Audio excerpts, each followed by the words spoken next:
Kasi kung may pang-pool na. May libre pa, Big Jun! May something pa daw. Oh my God, grabe Ayan naman na. yung first pick dito ng Elevate. Ayun na nga ang hinahanap natin. Mai Shiranui. Hinihintay natin ma-open kanina to. Yun nga yung sinasabi natin and nakalabas na nga siya. Meron tayong opening for a... Actually, wala na palang Dharma Wala si na Vayne, yung Dharma eh. So, di na pwede. Byron. Pero na lang. pwede sila mag-lian po dito, which is one of the best heroes dito in Impressive. Ang only question lang na meron ako para sa lian po is ipaprioritize mo ba siya dito sa first two rotation? Hindi yan yung gagawin nila. Magde-default back sila dito sa Marco P plus si Pati. Naku po, Kuya Pati. Oo.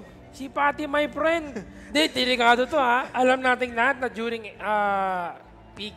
KWC, Fatty is one of the most picked hero lakas talaga. sa Clash lane natin. And hindi, naku ha, parang gusto mag-seminar. Sabi ni Haru, if kinuha mo si Jing kanina, nanalo ka, wash me. Wash me, Nene. Oh, ang ganda pa nung meron sila dito, no? Dalawang engage pa, may Dharma, may Mai Shiranui ka. So maganda yung pasok nila if ever kailangan nila ng early game power for the side of Elevate. Pero maganda rin ang sagot dito ng TNT Tropang Alab. Sasagutin ko yung Jing mo with the more stable one. No? Pwede ko magtangke Ogran. as the Ogran.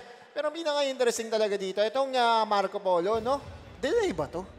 Dininay nila si Azar, no? Parang pwedeng ganun natin Ay! tinitignan dito. Oo, men, dinay yan. And so, Ang sinagot na tayo. Oo, binan yung Chano, eh. Oh. ang mahirap dito ngayon, di Renji open. Kung ibaba niya ng TNT, edi wala na. Sino pa ba? Lady San. Oh, Lady Balik San. tayo sa dating Ayun gawin. na, Lady- ladies and tinanggal. Ayun. Lady San ang tinanggal. Narinig ka kasi, Irby. Okay. Sorry, machine.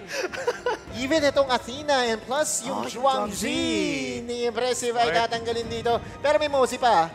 Ayun yung mga trademark hero ni Impressive eh. Mozi, may Jaja pa sila na pwede kunin Jaja, din dito. Hindi yan. pa kinukuha Yan. kanina. Kung gusto nila ng soft support Kailangan for nila. Marco P. Kailangan nila ng engage din. Oo. Kailangan ng something ni ni Ogran tsaka ni Fatty na pumasok bago siya eh. And plus merong Jowa hidden skill yung Ogran tsaka Diadia, di ba? Yun yung nag-iisang hero na pwedeng tumawid sa path of passing dito. Sa tulay na ginagawa dito ni Ogran. Anyway, let's look into the fourth pick dito ng TNT Tropang Alab. Ano nga ba ang ipoprioritize nila? Is it going to be the mid lane for Sika? Or is it going to be the support for Impressive?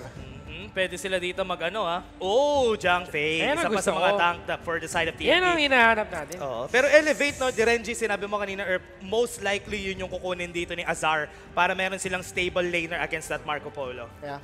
Parang yun na lang no? It is what is it. Oo. And plus may stun siya, no? Pero kasi Oo. pagdating sa trading, parang hirap din kasi Mahirap, niwasan. Solo target yan eh. Hoy, bigyan mo ako ng hoy. Patingin lang, no? Hoy, Hoy, no? Kasi, nakita na natin mag-hoy siya. or Flowborn. Pwede rin naman yung Actually, Flowborn. oo, yung maganda. Flowborn. Si Steady Will. Si Steady Steady Will, Will. my favorite, my friend. Bata lang, my friend no? Pero tingnan natin, ito, Yuan Ayan, Derenji. Judge Derenji muna rito. Ang Elevate, samantalang sa TNT, hinahanap na lang yung kanilang mid laner para kay Sika. Napaka-effective nung kanyang Yishing. Nakita na rin natin yung kanyang Ganon Mo. So, bawal na yung dalawang iyon. So, PF? ano kaya yung kanyang magiging next pick dito? PF, Lady Jen? PF, Oo. yun lang pwede nila Kasi, pick dito ano yun eh, may Shiranui yan eh. Oo. I think yun rin yung talaga yung idea dito. Or pwede sila mag-chow-chow sila kung gusto nila mag-chow-chow for themselves. Pwede. Kasi kailangan rin nila ng wave clear plus na crowd control from long range. Chow-chow na, no? Oo, Gusto mo Milady para lang tricky. Tapos teleport, no? Hindi, tsaka kasi merong lane advantage ang Milady sa My Sharon. For sure. We all know that. Naalala ko, tatalo si Butter sa Lady Jen. Lady Jen. Ibigay mo ang Lady Is Jen. going to be the last pick here. And kargado na yung ating magkabilang pupunan. Is having a Jing sa kanilang lineup. Isa O natin, kabila pala. Nandun rin yung Jing Airpet. Nagkalituhan na Kasi tayo naman, sa mga magkakamukha eh. kabila. Nagkalituhan na tayo Si sa Ogran mga... pala yan, kay Kan. Sa kaliwat ka ng kabila. Pero isa sa mga bagay din na pwede nating sabihin sa mga Zhangfei users natin na wala yung kanyang priority dahil yung smite nga, tol. Nawala yung mga chikiting na sprites no, na madalas kino-contest or madalas kinukuha ng smite ng ating mga Zhangfei users. Look at the spell dito ni Impressive. He now defaults back to heal. Yep. And ito, maganda lang naman dito for the side of TNT, no? What I like, even kahit na-nerf itong si Fatty, malakas pa rin siya. Malakas pa rin yung sustain niya. Pero mid lane, 3 tao yun nandito for the side of TNT. Yung shoutout nga pala ay parang Altman Shout out, Altman. Kasi diba Dinerf yung Fatty na sinabi mo. Dapat pala ang binulong ko, penging tokens, no? Mali ka eh. Mali pala. Mali, ang tunga na. Mali pa! Di naman! Di naman! Bigyan ng chow! Sabay Okay ba gamit yan? dapat. Uy, parang di yata kaya. Wala more. muna. Oy, nice knock. Muntikan na. Oo. Tamang bato lang ng kanyang mga kachusin. But still, that's a stolen red buff dito para kay Haru, no? At mukhang magkakaroon ng 3 buff start dito ang Elevate. And usually, maganda ginagawa kasi for the Ogren, siya yung mag-i-invade dun sa mga baboy dun sa may bot side of the map. Pero ang nangyari, very smart for Haru na nauna na siya. Naisip niya na nagagawin sana ng TNT yun, pero hindi ginawa eh.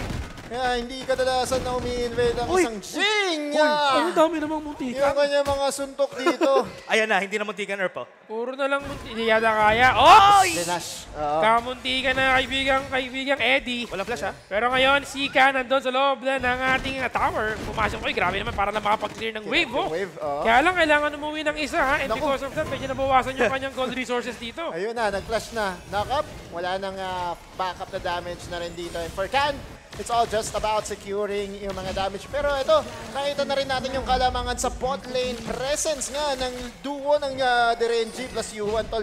Parehong range eh. Oo, tsaka ang layo ng range kasi ng Mournful Tempo, yung point of attack niya medyo malayo. Ayan o, tingnan mo. Sobrang layo, so pwede niya lapitan itong dalawang to. Tapos, mahihirapan sila makipag-trade sa kanila. Gamit niya pala rito si Kaito Kid, no? Oo. Last day tomorrow, guys. Last day Last day, tomorrow. last day. Para sa Sakto, mga- sahod pa naman. Oo, Hoy! sakto pa naman. Tumama. Hindi tumama yung kanyang Ocean of Tears and Flowing Sigh. Pero sa kanya nakaiwas sila dito sa kanilang sakunasan. Pero nakuha nila yung teleport sprite. Yeah. Dito sa gitna, si Can. Meron pa naman siyang ultimate kapag pinilit ng kanyang mga kasapi. Sorry, kalaban na Jing! pumasok. Jing, makuha nga ba? Yes, nakuha niya. Pero at what cost? Nakuha rin sa kanya ulit yung red buff. Oh my. That's a bad decision overall. Ayan na, sakto-sakto, lalabas pa yung blue niya. Oh. So, Oh, yun na, no. nakapunta si Can doon. So, good trade again. And eto, si Ivalice ang pwesto ah. Hindi tropa nga alam, maganda Aida. yung simula talaga. Boom! Hoy, tinamaan ng truth mantra, mga kaibigan. Wala na nagawa dito, mga kaibigan. Si Impressive para mabuhay pa. Kahit yung heal ay hindi niya na nagamit. And the counterplay, after counterplay, ay nagawa rin ng elevate. That's a bit greedy. Dalawa ang nawala para sa side ng Ganda. TNT. Ang ganda na sana ng simula nila dito. Nabaliktad. At ngayon, sila naman yung ini-invade. Wow, Ay, ito, ko. nakakabalikan lang sila. And ito, nakita natin, good reaction from the side of Elevate. Lumayo kasi si Vayne tsaka si Sika kanina. Kaya na-punish agad yung dalawa na tinatry kumuha ng blue buff on the side of Elevate. It was all hide, pare. Oh, Siya hide. yung gumawa ng play. Truth Ganda ng truth mantra. mantra na yan. Was able to get that initiation na kailangan dito para i-swing back yung laro para sa kanila. Pero early pa lang naman tayo dito. May pagkakataon pa sila na makabawi pagdating sa ating 4-minute mark, which would show the Tyrant and Overlord. Looking at the bot lane of the map right now, nakikita natin na mas nakapwesto sila dito, waiting patiently na may magkamali sa TNT. Sparkforge Dagger already completed para kay Kursu. And I think Si Azar? same rin eh, para kay Azar eh, no? Sorry malaman kung meron na nga ba siya. Pero ito, maganda to. Clearing the waves, pero yung mid lane natin hindi nakapush. Pero yung both... Ang sakit no? Destructive Deluge. Pero not enough HP, damage, not Skateboard enough ni Conan. vitamins. Kulang sa kulay. Yun, no? Tamang damage lang dito. Conductor of Soul, dalawa yung kanyang kalaban. Ginamit dito kanyang Mirror Domain! Manadali ka na! Oh my club! Saved by a Screamer of Hell! Oo. Buhay pa rin. Gapiso. Oo. Gapiso ang buhay dito ni Can. And for Elevate, still a very proactive play para sa kanila. No? Ginamit yung ultimate despite Tyrant being present on the other side. That's very interesting. Oo, yun na nga. Nagulat na rin ako. Even Haru using the ultimate rin ng fight na yun, Mirror Domain. Hindi sila pareho nag-opt to take the Tyrant currently. Yeah?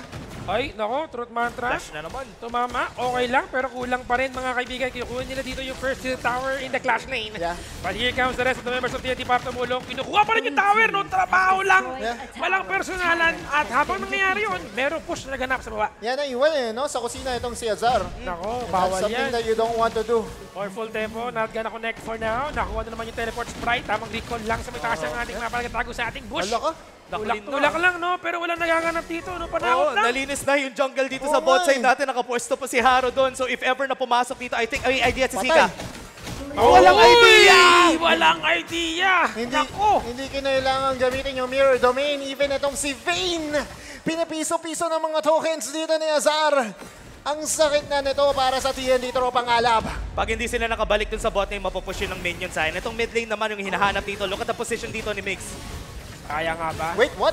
Nag-ultimate dito si Migs. I think that's a misclick. That's a mistap. Ah. So back na. Kadalasan pa ganun eh. Alis sila eh. Namali yung pindot ng ultimate. Huwag kang mag-alala, Migs. Hindi ka nag-iisa. Ganyan din ako. Mataba ka kang daliri. Fat fingers problem. Minsan may ganun talaga. Pag na-hype ka na. Looking at items. Look at the items. Yung kanina hinahanap natin dito na Spark Force, meron na sila pareho. Di naman nagkakalayo yung pareho nating marksman. But on the other end, meron na silang items rin dito for Haru on that Axe of Torment. Slowly getting onto that Master Sword. Pero ito, bot lane, pinupush ni Vayne. Walang tao dito sa may bot side natin. Pero wala rin kasi silang information. Si Azar lang ang nagpapakita, kaya itong TNT medyo nangangamba yung kanilang buhay. Crowd control, the Mournful Tempo. Nasa loob sila ng tower dito, pero madadali yata. Hindi ginamit niya kanyang ulti. Surviving for now. Grabe naman si Con. And grabe yung aggressiveness coming from the members of Elevate. Just wanted to get this tower. Pero ba't ayaw? Oops! Salamin ka sa... Wala eh. Hindi na nagkakaya eh. Wala eh. Tsaka parang kanina pa natin nakikita itong si Kan na nagsasurvive with just 1 HP. Kanina pa. Talk about breaks of the game. Grabe rin eh. No? May halong swerte rin kasi minsan ng larong to. May kasama. Pero ito, Mix, pinupush out yung members dito ng TNT para hindi sila makapag-defend on the top side. Half HP. Grabe naman tong si Azar. Trabaho lang. Mahirap yan. Late game. Nako. Ang sakit. Ilang beses ko nang napanood ang mga late game farm laner na nakakagawa ng mga miracle play. Yeah. Dahil nakapag-farm lang sila. And finally, right now, TNT Tropang Alab is struggling. No, kanina nakita natin ng game number 1, game number 2, 2,000 lang kadalasan yung kalamangan. Ngayon lumulobo na, no? 3K na. Na-break na yung barrier, na-break na yung mental wall. Ika nga ng Elevate. Almost at the 4K gold lead dito for the side of Elevate. Nakukuha nila yung lahat ng kailangan nila kunin at walang nasasagot pabalik itong TNT against them. And yun yung magiging problema nila. Remember, Sika, meron na siyang Venomous Staff, so maybe, just maybe yun yung hinahanap nila para makapalag sa Elevate. Oops, tumama ang knock-up coming from Evalis dito. Hindi nga lang niya mahabol si Impressive. Pero may nangyaring bagbakan sa ating River.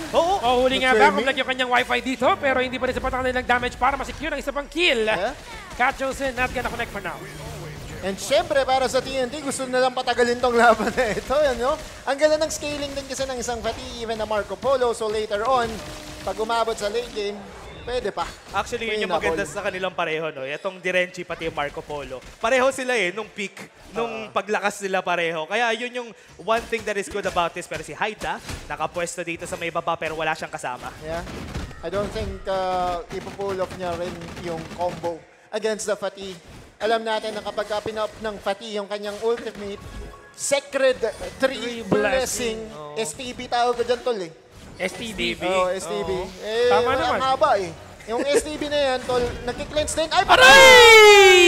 Ang ganda na pagpasok na ginawa ni Hyde dito habang nag-hide sa bush sa ating River. Pero hindi pa tapos ang laban kasi may nangyari. Bagbakan, gumamit. Galit na dito. Itong si Vayne, ginamit ang kanyang STB, the Sacred Tree Blessing. Sabay flash out over the wall. And now, the Tyrant is there. Susubukan pa nilang i-contest ito? I don't think so. Yeah. Elevate, may primal band sila. Kinuha nila yung Overlord before this. So, hindi sila makakapag-contest. Or actually, kukunin nila even though meron silang ganon. Yeah. Well, nasa kanila yung buong mapa. And plus, they have enough damage. No? Meron silang that dishes out a very good amount of damage. Not to mention itong si Azar. Napabayaan sa kusina. Sinabi nga rin ni Butters kanina na in terms of gold, nagagawa na itong si Azar at si Haru. No? Hindi nga sumasama si Haru sa kanila eh. Kanina pa nagpa-farm dun sa top side si Haru eh. Kanina ka pa Azar eh. No? Parang ganun eh. Daybreaker already completed para sa kanya. So pwede mo na sabihin na 3 items na? Yes. Or 2 items? 3 items na actually yan si my God. Azar. Kaya nakakatakot na. Kaya niya pasabugin kahit sino na yan. Pa-late game na eh, no? Sana makita natin yung items. Gusto ko kasi rin makita kung completed na rin yung kanyang boots. Itong si Kuya Patino, si Vane.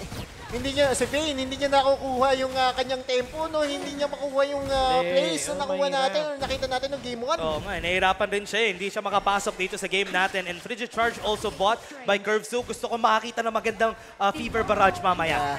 Kaya rin maganda talaga ang isang U1 pick dito kasi mahirap ka naman pumesto kapag gamit mo ang isang Fati. Tapos meron kang crowd control na kailangan iwasan. Nakuha nila dito yung ating Tyrant. Hindi na sila namumblema ngayon sa Overlord kasi nagbabantay lang sila. And now they're gonna try to get this one habang si Haru ay dumudubay sa kabila ng ating mapa.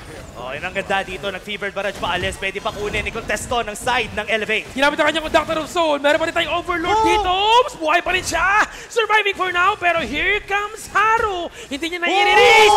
Ginamit niya yung kanyang illusion just so he can go back. baited malala ang miyembro dito ng TNT. That was sexy, pare! Wow! Dalawang Anyway. cellphone yun! Ang layo nun, tol! Hindi kita sa screen yun, men. Grabe yung teleportation flame dito ni Haru getting that kill against kay Kan. Kanina pa namumuro itong si Kan eh, no? Lagi siyang nabubuhay with 1 HP. This time around, sabi ni Haru, akin ka! Naabutan. 7k goldies, 6 towers are down. They can go for a push at the mid lane. Napakawalang yan naman ang ginawa doon. Hindi ako makapaniwala, mga kaibigan. Akala ko, nag-ano siya eh. Binibira niya lang yung, gina-joke niya lang eh. Gina-joke time niya eh. Sabay biglang lumipad eh. Nilabas yung Kagebunshin no Jutsu. Sumakabilang globo. Tagos pa. Malapit na rin yung boss. Malapit na rin yung Siege Breaker dito. Ayan o. Bang, bang, bang, bang. Primal Band pa. Sayaw. Sumasayaw na pre. Tumitiktok na. Wala silang pakialam po. Kahit may primal band sila yan, wala na. Pwede nilang kunin. Kuha na yung tower sa mid lane. Walang space yung TNT. No problem para sa kanila. Oh, airball. Ginamit ang ulti, kaya lang walang natamaan na kahit na isa. Meron naman siya shield dito, pero naku po, pinamatay na naman nga ba? Yes! And now, the nananding Zoro will be used. Kaya lang nasa loob ng laban ng mga Even Pilas English. Killing them one by one until wala nang matira. And that's going to be an ace straight para tapusin ang unang panalo ng Elevate. TNT, tropang ala, valiant effort para sa kanila. Pero their series win is not going to happen today. What a play coming in from Elevate. And nakita naman natin doon that ace to finish the game. Kulay okay. Bakit? Elevate?